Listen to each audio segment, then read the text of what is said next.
Hermanos, Dios los bendiga. Buenas tardes. Que Dios los llene de bendiciones. Y vamos a tener, hermanos, la clase de formación cristiana. Hace 8 días, hermanos, no pudimos conectarnos. Aparte que nos falló, hermanos, el poder transmitirlos. Tuvimos reunión de presbiterio en Zoom y se alargó esa reunión, y entonces ya no pudimos, hermanos, el poder transmitir el estudio y quedó pendiente. El tema de hoy, hermanos, es el que iniciamos hace 15 días acerca de la predestinación. Ya dimos los argumentos y leímos algunos pasajes bíblicos que hablan sobre la predestinación. Y estuvimos diciendo, hermanos, que es una doctrina bíblica que no podemos evadir, que no podemos ocultar, esconder, porque está en la palabra de Dios, tanto en el Antiguo como en el Nuevo Testamento. Y explicábamos que hay algunas agrupaciones cristianas que tienen miedo de tocar este punto y mejor lo evaden, mejor no lo tocan, mejor lo esconden. Pero si queremos enseñar todo el consejo de Dios, como Pablo dice en su discurso a los ancianos de Éfeso, en Hechos capítulo 20, todo el consejo de Dios, si lo queremos enseñar, tenemos que enseñar esta doctrina. Pero tiene que ser de una forma bíblica correcta. Nuestra guía es la palabra. El reformador Juan Calvino dijo de que esta doctrina tiene que enseñarse porque está en la Biblia y que nuestro guía es la Sagrada Escrituras. Vamos, hermanos, a inclinar nuestro rostro para pedir la dirección de nuestro Señor Todopoderoso y que Él nos guíe y nos dirija con su Santo Espíritu. Señor, te alabamos y te bendecimos. Te damos gracias por todo tu amor, por toda tu misericordia, por todo tu cuidado que tienes para con nosotros. Oh bendito Señor, dirígenos con tu Santo Espíritu y guíanos para poder entender tu palabra. Que no enseñemos algo que esté fuera de tu palabra, sino que está dentro de tu evangelio, dentro, Señor, de tu consejo, dentro de las Sagradas Escrituras. Guíanos con tu Santo Espíritu y toma en tu mano a tu pueblo, a tu iglesia, Señor. Y también aquellos que no te conocen, que puedan oír lo que dice tu palabra. Y te lo voy a pedir, Señor, en el nombre maravilloso de tu Hijo Jesucristo, nuestro Salvador, nuestro Señor, el único mediador entre Dios y los hombres. Tú, Señor, todopoderoso, que eres soberano, Dios inmutable, Dios omnipresente, omnisciente, que conoces todas las cosas y sabes todas las cosas. Alabado sea tu nombre, bendito Dios, en el nombre de Jesucristo. Amén. Pues damos gracias a Dios, hermano. Voy a leerles un pasaje de la Biblia que está en Efesios 1, 4, 5 y el versículo 11.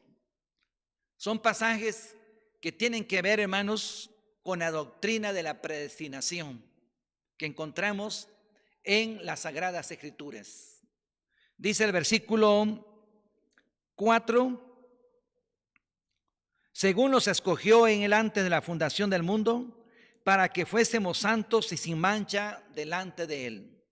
El 5: en amor, habiéndonos predestinado para ser adoptados hijos suyos por medio de Jesucristo, según el puro afecto de su voluntad. Y dice el versículo 11: en él asimismo tuvimos herencia, habiendo sido predestinados conforme al propósito del que hace todas las cosas según el designio de su voluntad.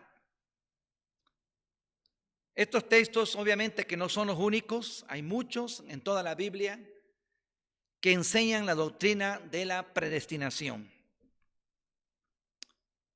También voy a leerles, hermanos, Romanos.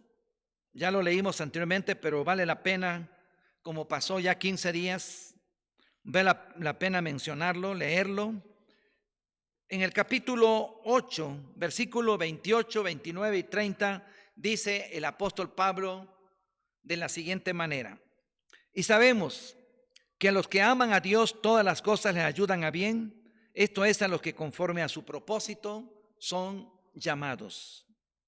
Porque a los que antes conoció, también los predestinó para que fuesen hechos conforme a la imagen de su Hijo, para que Él sea el primogénito entre muchos hermanos. Y dice el versículo 30, y a los que predestinó, a estos también llamó, y a los que llamó, a estos también justificó, a los que justificó, a estos también glorificó. Estos y otros textos más enseñan la doctrina de la predestinación.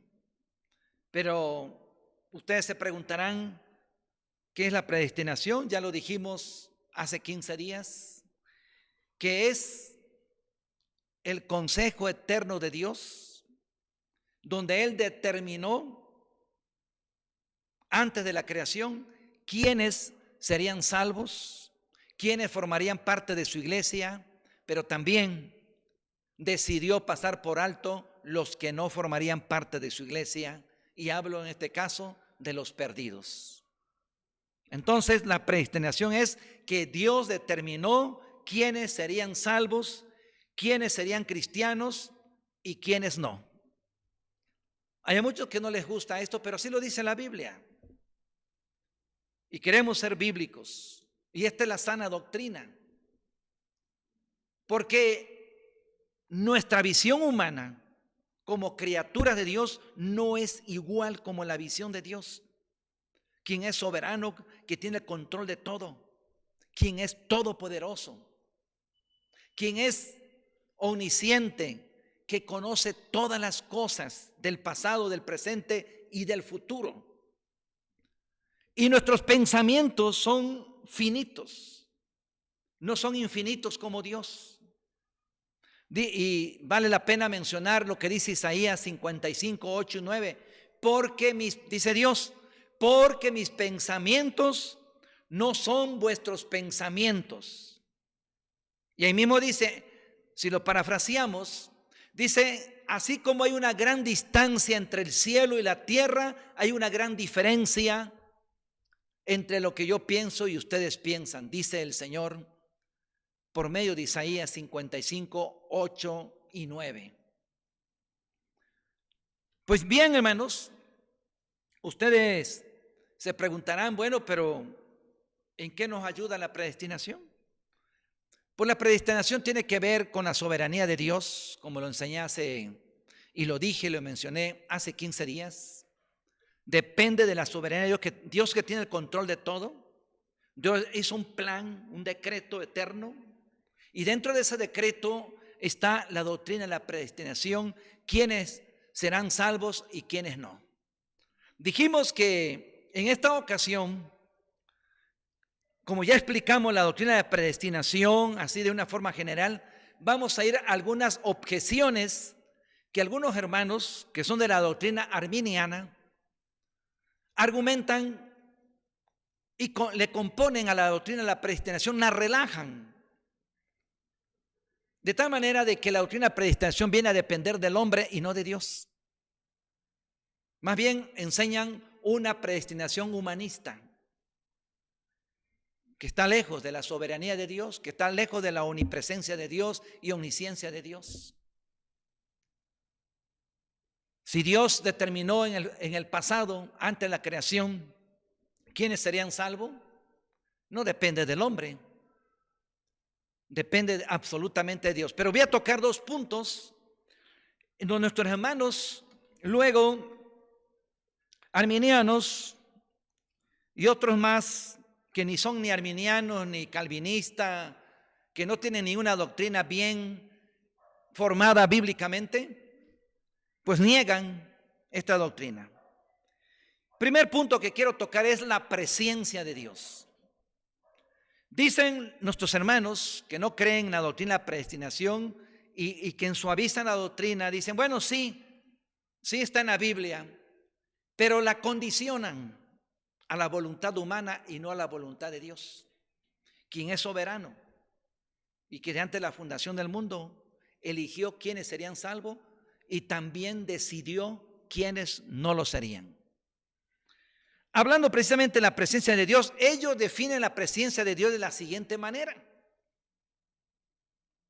Dicen ellos de que Dios allá en la eternidad, en el pasado, previó en el futuro quiénes iban a creer en Cristo y quiénes no. Y como Él sabía quiénes iban a creer en Jesucristo, a esos predestinó para salvación. Y como Él vio quienes no iban a creer en Jesucristo, a esos los predestinó para que se perdieran por sus pecados. Esa es la predestinación, hermanos, condicionada, humanista, que no tiene nada que ver con la Biblia, aunque la quieren encajonar en la Biblia. No es lo que enseña la Biblia, las Sagradas Escrituras. Y hay un argumento fuerte que les voy a presentar a los hermanos que nos escuchan, sean arminianos, sean calvinistas o no. Vamos a tocar el punto de la presencia de Dios. Dios, allá en el pasado, en su decreto perfecto y su decreto eterno, eligió quiénes serían salvos. Él no podía prever allá en el pasado quiénes iban a creer y quiénes no, porque Él es omnipresente, Él lo sabe. Pero lo único que pudo haber visto Dios, si vamos a la historia sagrada de la Biblia, lo único que vio Dios, hablando del presente y del futuro de los seres humanos, es que estaban totalmente perdidos, sin la posibilidad de creer en Dios, sin la ayuda de la gracia de Dios.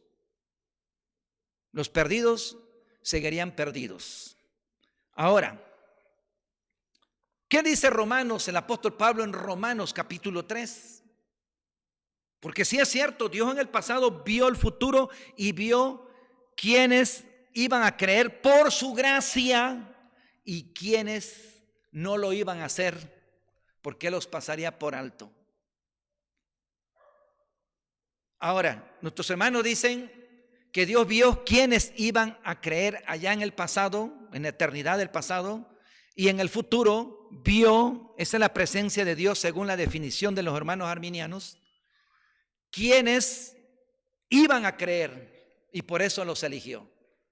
Pero eso es decir una mentira acerca de Dios.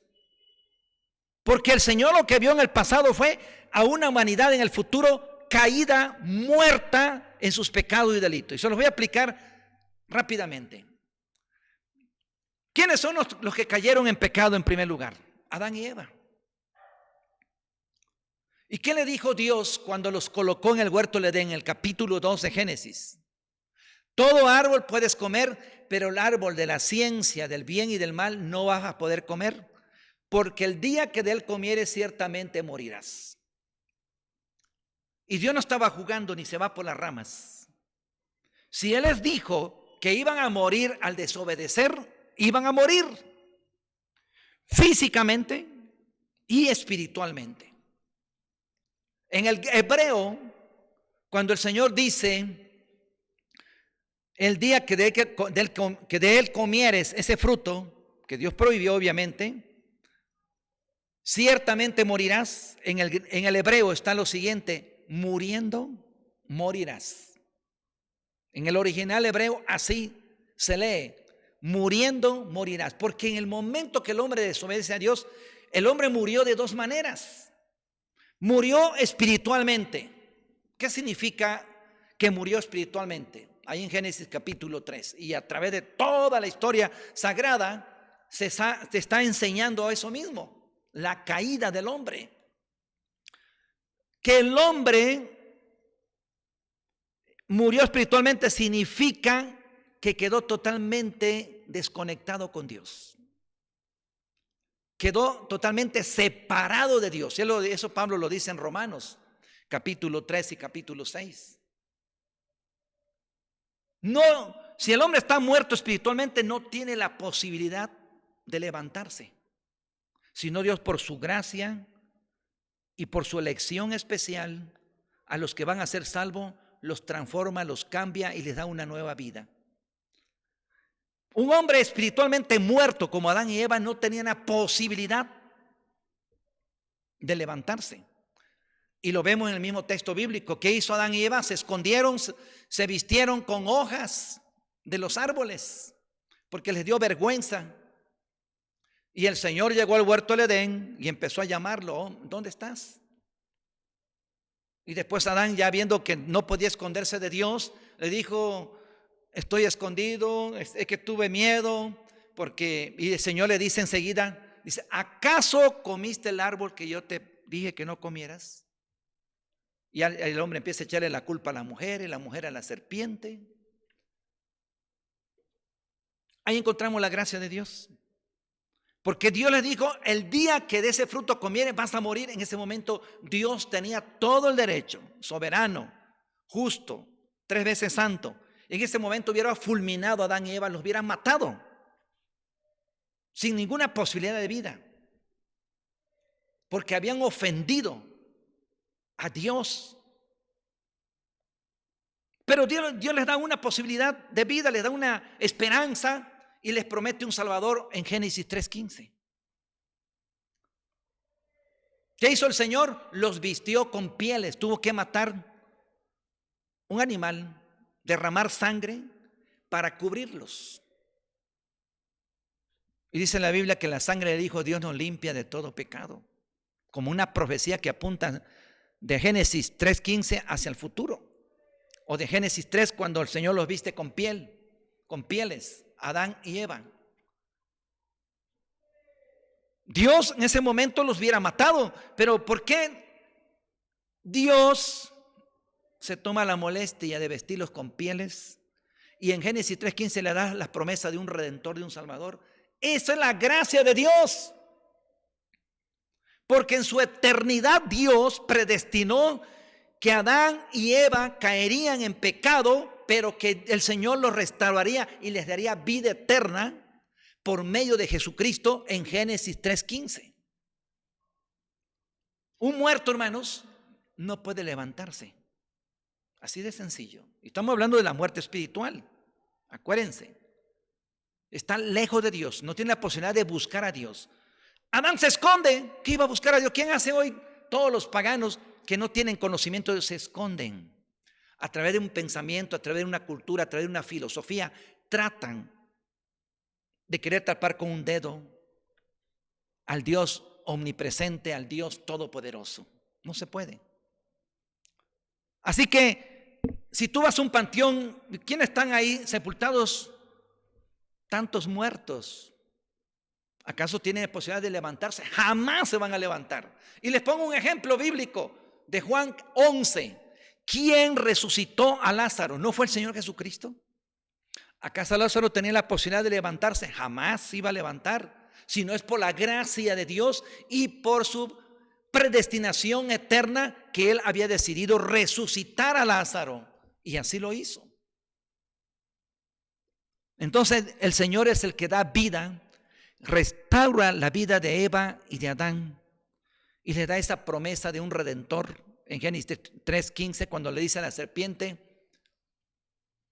que habría enemistad entre tu simiente, le dice, y la simiente de la mujer. Tú le herirás en el calcañar, pero ella te va a herir en la cabeza. ¿Cuándo se cumple? En la muerte y en la resurrección de Jesucristo, nuestro Señor y Salvador.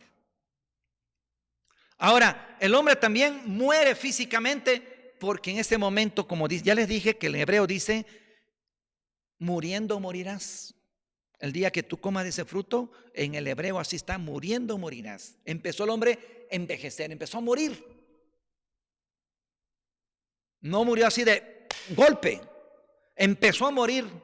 Ya espiritualmente estaba muerto, separado de Dios, porque eso significa la muerte espiritual, separación eterna de Dios. Y muerte física, el hombre empezó a envejecer. Antes de la caída no envejecería. El hombre iba a vivir eternamente en el huerto del Edén, iba a tener vida para siempre si él no hubiera desobedecido, si él no hubiera ofendido a Dios. Pero empezó a envejecer. ¿Y qué más pasó? Entonces empezaron a venir plagas. Toda la creación, todos los seres vivos se rebelaron en contra de Dios. No nada más el hombre, todos los seres vivos se rebelaron en contra de Dios por causa del pecado del hombre. Ahora, viene una pregunta.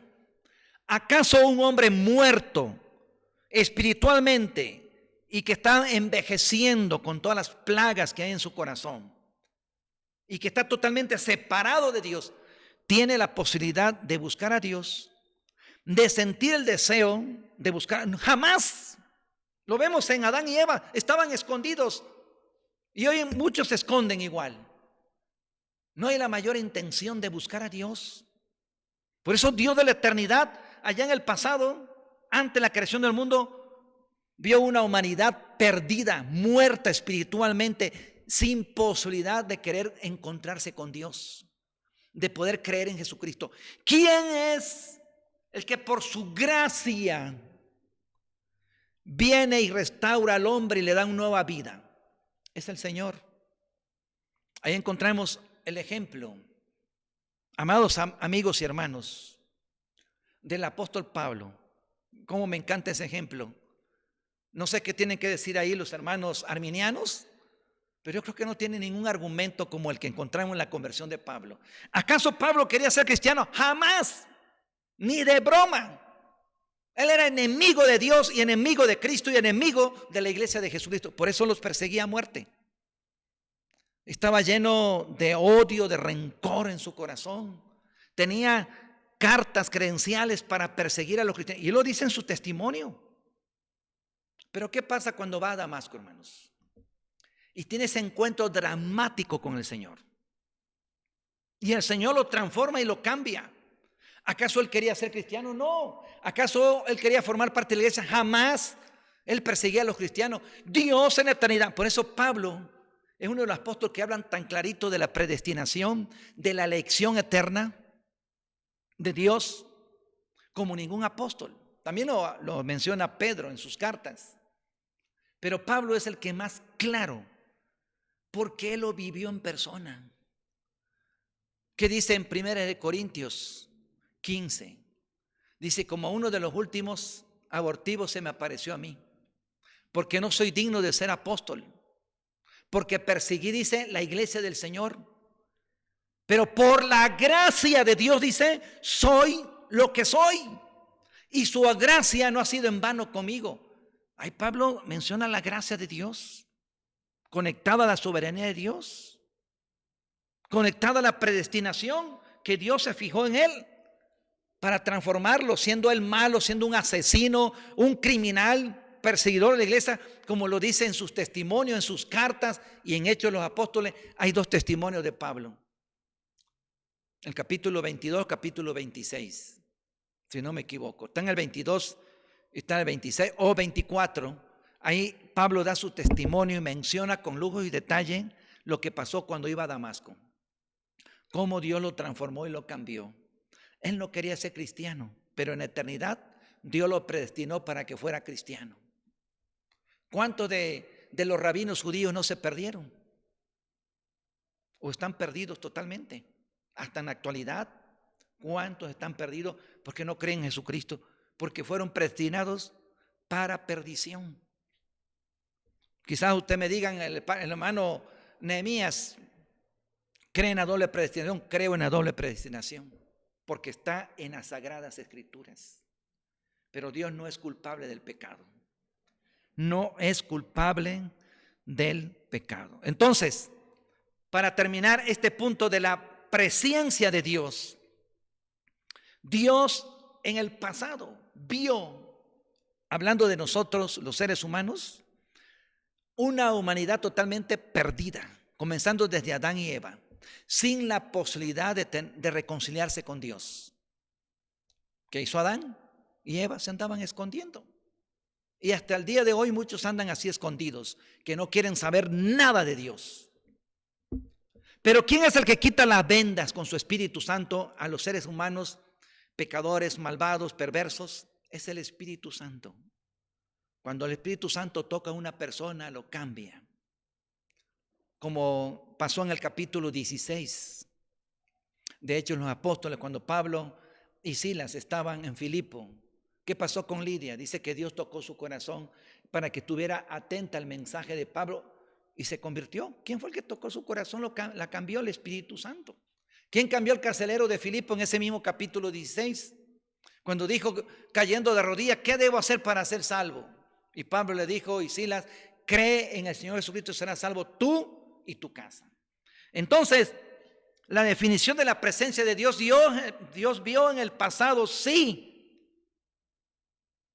una humanidad perdida, sin solución, sin tener la posibilidad de creer en Dios, sino fue Dios quien decidió allá en eternidad salvar al hombre, elegir, como dice Pablo en Efesios 1, que los eligió antes de la fundación del mundo. Pero como dice Romanos capítulo 9, también Dios decidió pasar por alto los que se perderían. Ahí en el capítulo 9 de Romanos, ¿verdad? Ahí lo dice el apóstol Pablo. Dice versículo 13, como está escrito, a Jacob amé, mas a Esaú aborrecí. Así está en la escritura. Si Dios decide matar al pecador, al impío, está en su derecho porque es soberano, porque Él tiene derecho sobre nosotros, sus criaturas, sobre nosotros, sus hijos. Nadie le va a quitar ese derecho como creador y como Señor. Y si Él decide ciertas cosas, ciertos eventos en este mundo y sobre nuestras vidas, Él está en su derecho. Lo único que tenemos que hacer nosotros, gloria a Dios, exaltar el nombre de Dios, al único Dios soberano, Rey de reyes y Señor de señores. Dice aquí, a Jacob amé, mas a Esaú aborrecí. Dice a Jacob amé, ¿y quién era Jacob? Igual que Esaú. Jacob era tramposo. Le robó la primogenitura a su hermano, le robó la bendición a su hermano. Y todavía cuando estaba con su tío Labán, ¿qué hizo? Le hacía trampas también a su tío. Era tramposo. ¿Acaso tenía el derecho de creer en Dios, de ser un verdadero creyente en el Señor? No. El Señor por su gracia dice a Jacob amé, mas a Esaú aborrecí. Y Esaú se perdió por sus pecados, por sus malas decisiones también que hizo. Pero si Dios se fijó y escogió a Jacob para salvación, porque de ahí vendría todo Israel y ahí vendría el Mesías, el Hijo de Dios, fue la gracia de Dios, fue su determinación, su predestinación en el pasado. Entonces Dios en la presencia vio no que la humanidad iba a creer, sino una humanidad perdida, muerta espiritualmente. Y Dios decidió a quienes salvarían y quienes los pasaría por alto para que se pierdan por sus propios pecados. El otro punto, hermanos, y lo vamos a tocar, es segunda de Pedro 3, versículo 9. Dice así, es un texto también que nuestros hermanos, dice así el texto. No nos olvidemos, hermano, que esta carta está dirigida a los creyentes, a la iglesia de aquel entonces, no a los paganos. Está dirigida a los creyentes. Tenemos que ver el contexto del texto. Y dice así el capítulo 3, versículo 9. Y el Señor no retarda su promesa, según algunos la tienen por tardanza, sino que es paciente para con nosotros, no queriendo que ninguno perezca, sino que todos procedan al arrepentimiento. Voy a leerlo una vez más. El Señor no retarda su promesa, según algunos la tienen por tardanza, sino que es paciente para con nosotros, es paciente para con nosotros, no queriendo que ninguno perezca, sino que todos procedan al arrepentimiento. Cuando nuestros hermanos arminianos leen esto, dicen, ya ven, la salvación es universal, es para todos. Dios no quiere que ninguno perezca, sino que todos procedan al arrepentimiento. En realidad es lo que el Señor está diciendo aquí a través de la pluma de Pedro, inspirado por el Espíritu Santo. No. ¿A quién está hablando realmente Pedro en el capítulo 3? Ya un momento les dije que la carta va dirigida a la iglesia de la época de Pedro, no a los paganos, sino a los elegidos, a los predestinados, a los cristianos. Miren qué dice en el capítulo 3, los versículos antes del 9. Dice el versículo 8, mas, oh amados, ¿A quién está hablando Pedro? A la iglesia de Cristo. Usa la palabra ágape, del verbo agapao, dirigiéndose a los cristianos. Oh amados, no ignoréis esto, pero que para con el Señor un día es como 1000 años y 1000 años como un día. El Señor no retarda su promesa. ¿A quién le está dando? Le está hablando Pedro acerca de la promesa de la segunda venida de Cristo. A los cristianos. El Señor no retarda su promesa, según algunos la tienen por tardanza. Sigue hablando de los cristianos que tenían duda de la segunda venida de Cristo, sino que es paciente para con nosotros. Ahí dice paciente para con nosotros. Ahí está incluido Pedro, está incluyendo a todos los elegidos, a todos los predestinados, a toda la iglesia de Jesucristo de su época. Sino que dice, no queriendo que ninguno perezca, sino que todos procedan al arrepentimiento. ¿A quién se está refiriendo Pedro, que el Señor quiere que ninguno perezca, sino que todos vengan al arrepentimiento? A la iglesia de Jesucristo. Aquí no están incluidos los paganos. El Señor no quiere que ninguno de sus elegidos, predestinados, desde antes de la fundación del mundo, perezcan. Los que vienen a formar parte de su iglesia. El Señor procura con el Espíritu Santo su transformación, su arrepentimiento, para que vengan a formar parte de la iglesia de Cristo, así como Pablo formó parte de la iglesia de Cristo sin serlo antes, cuando era un perseguidor. Pedro también está en esa misma lista de apóstoles. Acuérdense que hizo Pedro, hermanos, el que está escribiendo aquí. Negó al Señor 3 veces. Hizo un acto de apostasía, y el pecado de Pedro no es menos que el de Judas Iscariotes, que entregó al Señor con 30 piezas de plata. Es el mismo pecado de apostasía. ¿Qué merecía Pedro? La muerte eterna. Ser despreciado por Dios. Pero Dios lo había elegido. Y lo dice antes, en San Lucas, cuando estaban en la mesa, cuando iban a cenar. Le dice, Pedro, Pedro, el diablo ha pedido para zarandearte como a trigo, pero yo he pedido por ti para que tu fe no falte. ¿Por qué? Porque Dios lo había elegido para ser apóstol y para ser parte de la iglesia de Jesucristo. Y aquí cuando dice nosotros, se refiere a los creyentes, no a los paganos. Pues dice en el versículo 9, se los leo otra vez. El Señor no retarda su promesa, según algunos la tienen por tardanza. Está hablando de la iglesia de Jesucristo, sino que es paciente para con nosotros. ¿Quiénes son nosotros? La iglesia de Jesucristo de la época de Pedro, no queriendo que ninguno perezca, sino que todos procedan al arrepentimiento. Está hablando de los creyentes, está hablando de los predestinados, está hablando de los elegidos, no está hablando a los paganos. Y a los creyentes, obviamente el Señor no quiere que ninguno se pierda. Los que ha elegido y los que ha sellado con el Espíritu Santo jamás se van a perder, porque tampoco la salvación se pierde, hermanos, porque está en la mano de Dios. Lo que Dios da, como dice Pablo a los romanos, lo da para siempre. Que Dios los bendiga, hermanos.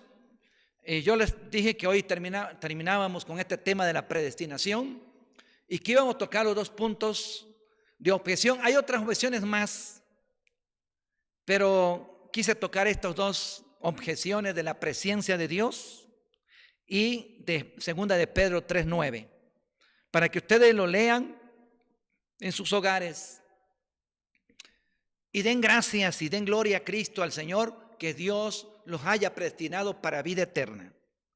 También quiero decirles que de los predestinados son pocos los que hay en la iglesia. ¿Qué dice? Para terminar, hermano, voy a terminar con este texto. ¿Qué dice el Señor Jesucristo en San Mateo 7, 21 al 23? No todo el que me dice Señor, Señor, entrará en el reino de los cielos, sino que hace la voluntad de mi Padre que está en los cielos. Y dice también, sigue diciendo, y aquel día muchos me dirán, Señor, pero yo predicaba en tu nombre, yo echaba fuera demonios en tu nombre. Y no es cierto, hermanos, que Judas Iscariote andaba predicando en el nombre del Señor antes de entregar al Señor. No es cierto que los demonios se sujetaban a los apóstoles y entre ellos estaba Judas, cuando ellos dan su informe al Señor Jesucristo, cuando los mandó a los 12 y después a los 70 a predicar. ¿Y qué pasó con Judas, hermanos? Ya estaba perdido. Fue predestinado para perdición. Esa es la realidad, la cruda verdad, esa es. Entonces, hoy en día, hermanos, pueden haber predicadores, como hay muchos en YouTube, en Facebook, usted puede encontrar a través de la tecnología, internet, muchos predicadores. Pero esos predicadores, hermanos, hay muchos que son falsos predicadores, aunque prediquen muy bonito, aunque digan que son predicadores de la palabra de Dios, pero si no están predestinados, tarde o temprano le van a dar la espalda a Jesucristo y van a darse a conocer como perdidos totalmente. Ya ha habido a través de la historia. No estoy hablando nada más, lo estoy sacando de la manga, sino que ya a través de la historia, tanto en el Antiguo y Nuevo Testamento, también encontraron muchos que estuvieron dentro de la grey del Señor y abandonaron la fe. Encontramos a Saúl, el que persigue a el que persigue a David, su yerno, a muerte. ¿Cómo terminó? Judas Iscariotes. Y a través de la historia moderna y contemporánea ha habido muchos predicadores que han dado la espalda al Señor. Hoy en la actualidad hay muchos que predican muy bonito, pero cuando tú pones atención y conoces la Sagrada Escritura de Antiguo Testamento, te das cuenta que esa persona está perdida. Está enseñando ahora sí que una parte de la Biblia que no menciona. Son falsos predicadores. ¿Cómo lo vas a conocer? Conociendo tu Biblia. Lee tu Biblia, lee la palabra de Dios. Dios nos bendiga. Terminemos con una oración, hermanos. Señor, te alabamos, te bendecimos y te tememos. Pido tu misericordia y tu gracia, Señor, en nombre de Cristo Jesús, para tu pueblo, para tu iglesia. Toma en tu mano a la iglesia Jesús, buen pastor de Chalma de Guadalupe, Señor. Ten misericordia de los enfermos, Señor. Ten misericordia de los que están sufriendo. Por tu hermana Maricruz te pido que tú la llene de tu amor a ella y a sus hijos que fueron contagiados de COVID. Te pido también, Señor, por el presbítero Moisés Brito, que tengas misericordia de él, Señor. Sigue entubado, está estable. Y te pido, Señor, que tú hagas un milagro en su vida. Que lo sigas usando en la iglesia donde lo has puesto, ahí por Colonia del Valle y Coyoacán. Tómalo en el hueco de tu mano, Señor. Haz un milagro en su vida. Y así te pido también por Ruth Enríquez, que también traiga sanidad completa. Está en casa, Señor, con oxígeno, se está recuperando, está en tus benditas manos de amor. Y así te pedimos por todos los enfermos de la iglesia. Y también te pido, Señor, por la reunión del consistorio hoy al rato, que todo sea para tu honra y tu gloria, que tú dirijas todos los puntos que se van a tratar, que son tus negocios, que es tu obra, tu bendito reino, y que todo lo dirijas con tu Santo Espíritu. En el nombre de Cristo te lo ruego, te lo pido, pidiendo de antemano el perdón de nuestros pecados en Cristo Jesús. Amén. Dios me los bendiga, hermanos. Y el domingo, hermanos amados, el domingo los esperamos mañana a las 10 de la mañana para que se sintonicen con nosotros desde el templo y ustedes allá en sus hogares, hermanos, con su familia. Únanse en adoración a nuestro Dios Todopoderoso. Y preparémonos, hermanos, porque si Dios lo permite, en unos 15 días más de este mes de octubre, si pasamos al semáforo verde, hermanos, vamos a tener ya culto presencial aquí en la iglesia. Como ya muchas iglesias ya tienen culto presencial, aunque estamos en semáforo amarillo a nivel nacional, no nada más presbiterianas, bautistas, pentecostés, etcétera. Una gran mayoría de nuestras iglesias cristianas de todo nuestro país y del mundo ya tienen culto presencial. Y nosotros también lo vamos a hacer, hermanos, para la gloria del Señor. Entrando el semáforo verde, comenzamos con nuestros cultos presenciales, hermanos, a las 10 de la mañana y sintonícense el próximo domingo mañana para la gloria del Señor. Dios me los bendiga a todos.